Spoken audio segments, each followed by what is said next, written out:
Immaginate due persone che investano sul mercato azionario, la prima con 10.000 euro, la seconda con 1 milione. Immaginiamo che entrambe ottengano lo stesso rendimento, un 8%, e alla fine dell'anno, mentre la prima avrà guadagnato 800 euro, la seconda ben 80.000 euro. E questa differenza ogni anno che passa si fa sempre più accentuata, perché il primo l'anno successivo investirà 10.800 euro, mentre il secondo 1.080.000. E così ogni anno che passa questo effetto aumenta. Questa è probabilmente la spiegazione più semplice del perché i ricchi diventino sempre più ricchi, ma questo è soltanto l'inizio. Secondo il World Inequity Report del 2026, oggi il 10% più ricco della popolazione possiede circa il 75% della ricchezza mondiale, l'1% ne possiede il 37%, il 50% più povero dell'umanità invece ne possiede appena il 2%. Ma la cosa più assurda è che questa disuguaglianza continua anche all'interno di quell'1%. Infatti appena 50.000 persone, circa lo 0,001% di questi, possiedono più ricchezza di 2,8 miliardi di adulti messi assieme. E quindi oggi voglio cercare di capire il perché questo succeda. È un sistema truccato? I ricchi sono davvero più bravi? Oppure stiamo semplicemente partecipando ad una gara in cui non tutti partiamo dalla stessa linea? E per capire questo dobbiamo innanzitutto distinguere due concetti che spesso vengono confusi, ovvero reddito e patrimonio. E detto molto velocemente, il reddito è ciò che guadagni durante l'anno, il patrimonio invece è tutto ciò che tu possiedi. Per esempio, un medico può guadagnare 6.000 euro al mese, avere una bellissima casa con un mutuo enorme, avere 2 macchine importanti con finanziamenti e spendere durante l'anno tutto ciò che incassa. E questo medico, nonostante abbia un reddito elevato, potrebbe avere un patrimonio relativamente basso. D'altra parte, un imprenditore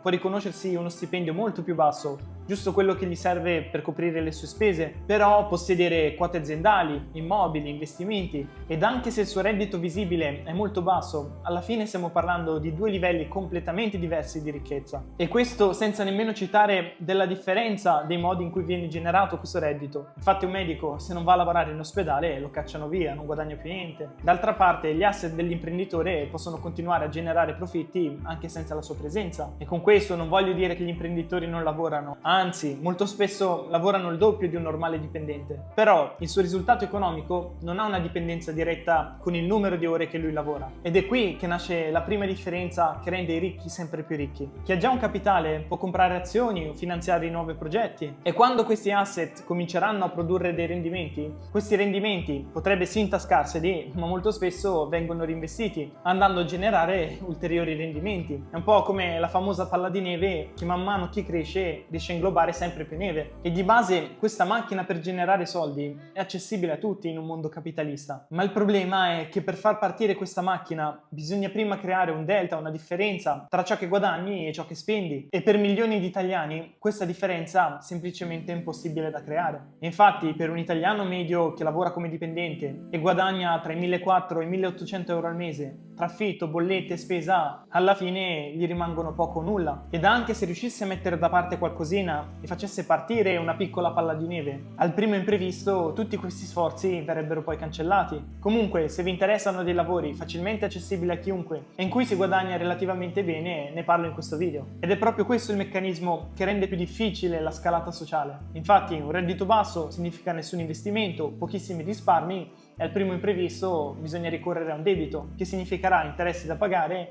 e quindi i mesi successivi sempre meno soldi. Il secondo grande vantaggio dei ricchi è la proprietà. Infatti, mentre la maggior parte di noi scambia tempo per denaro, un'ora di lavoro vale comunque 15, 30, 100 euro magari per le figure più specializzate. Però, anche se diventassimo più bravi ed aumentassimo il valore di quell'ora, comunque il nostro tempo rimane limitato. Chi possiede un'impresa invece può contare sul lavoro organizzato di 10, 100, 1000 o più persone. Chi crea un software lo sviluppa una volta e poi può venderlo milioni di volte. Chi possiede degli immobili può continuare a incassare affitti e persino un video YouTube una volta registrato può continuare a portare visualizzazioni per anni. E questo si chiama leva, ovvero separare almeno parzialmente le ore lavorate dai risultati ottenibili. Poi c'è un'altra differenza determinante tra ricchi e poveri ed è la questione dei crediti e dei prestiti. E qui il sistema è quasi paradossale. Infatti una persona senza patrimonio viene considerata rischiosa e quindi per ottenere un prestito gli vengono chiesti dei tassi non competitivi e comunque elevati. D'altra parte, una persona ricca che si presenta con immobili, aziende di investimenti riceve molto più denaro e a condizioni favorevoli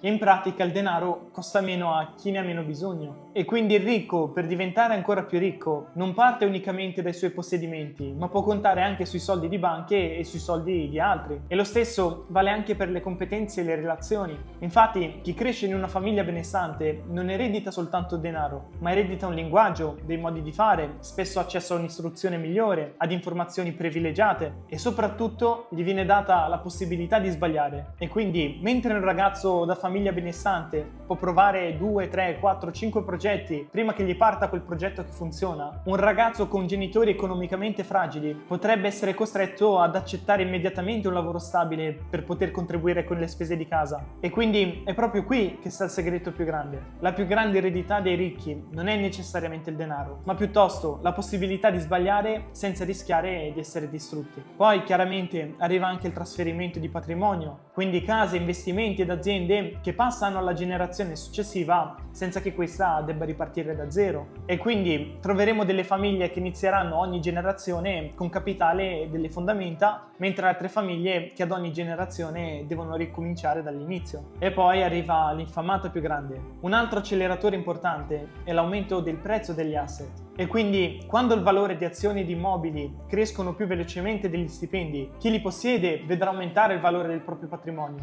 mentre invece chi non li possiede dovrà lavorare ancora più anni per poterli ottenere. E lo possiamo vedere tutti con l'immobiliare. Mentre prima magari una casa che costava 200.000 ora costa 300.000, sulla carta sta arricchendo il proprietario di 100.000 euro. Mentre per il giovane che vorrebbe acquistarla significa altri 100.000 euro da trovare. Poi esiste il vantaggio fiscale, e non parlo di illeciti o di evasione, però un vantaggio importante di chi ha i soldi è che può permettersi di pagare commercialisti, consulenti ed avvocati per poter gestire i propri patrimoni. E mentre il dipendente che percepisce uno stipendio paga subito le imposte e utilizza ciò che gli rimane, chi possiede capitale ha spesso più possibilità di scegliere come e quando venire tassato. Ed anche una piccola differenza fiscale, se reinvestita per anni, può diventare enorme. E allora, è tutto già deciso? Se nasci povero rimarrai povero fino alla fine e se nasci ricco continuerai ad essere sempre più ricco? Chiaramente no, il sistema non è completamente chiuso. Ogni anno persone comuni costruiscono imperi ed ogni anno tantissimi ricchi perdono tutto per cattiva gestione.